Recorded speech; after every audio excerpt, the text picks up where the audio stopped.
Step one, of course, is to install VirtualBox. You can do that at virtualbox.org, and you can just click on the big download VirtualBox button. And as we can see, it's available for both Windows, macOS, Linux, and Solaris. The next thing you're going to want to do is download an operating system ISO file to emulate in VirtualBox. ISO is sort of the standard file type for operating systems. I'm going to be going with an operating system called Solus, which is based on Linux.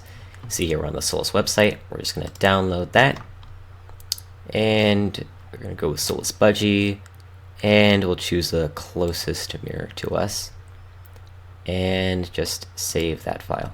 Alright, now this is finished downloading, so you can just move that file to wherever you want it. Now we're going to want to open up VirtualBox, so we just type in VirtualBox, and there it is. Just open that up. And now what we're going to do is create a new system. We're going to call it Solus. And it's automatically detected it as Solaris, I guess because the spelling is similar. But that is not correct, it is Linux. And I don't think it has Solus anywhere on this list, so we're just going to go with Other Linux 64-bit.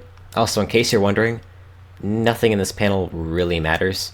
It's just sort of so that you can know which operating system is which. Now we're going to select how much memory we want. I'm going to give it, I'll give it 4 gigabytes.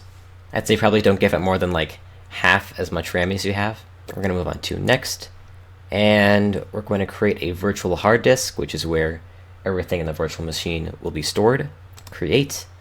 And we can choose between VirtualBox, disk image, virtual hard disk, and virtual machine disk. I'm just going to stick with the default. Should be fine. Now we can choose whether our storage is going to be dynamically allocated or fixed sized. We see here a dynamically allocated hard disk file will only use space on your physical hard disk as it fills up to a maximum fixed size. If we go with a dynamically allocated, it'll basically just only use as much space as it needs, and then we can select a maximum size that it can take up. I'm just going to go with a fixed size, so just so I know how much space it's taking up, and I'll give it probably 16 gigabytes is enough.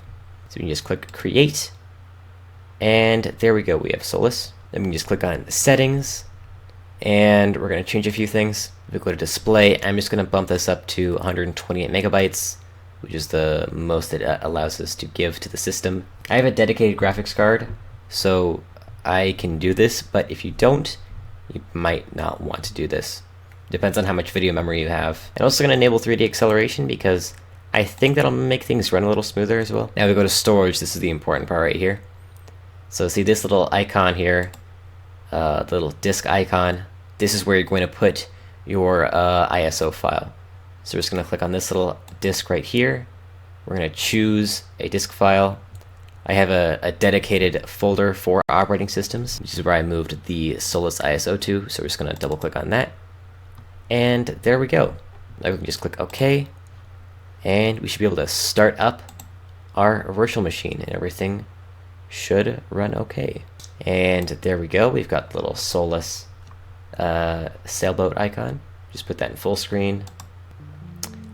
And there we go, we now have our virtual machine, and we have Solus Linux up and running. And if we just hit Control F, then that'll let us switch into full screen mode. And so there you go, that's how to use VirtualBox. If you have any questions or problems, just post them in the comments below, and I'll see you in the next video. Goodbye.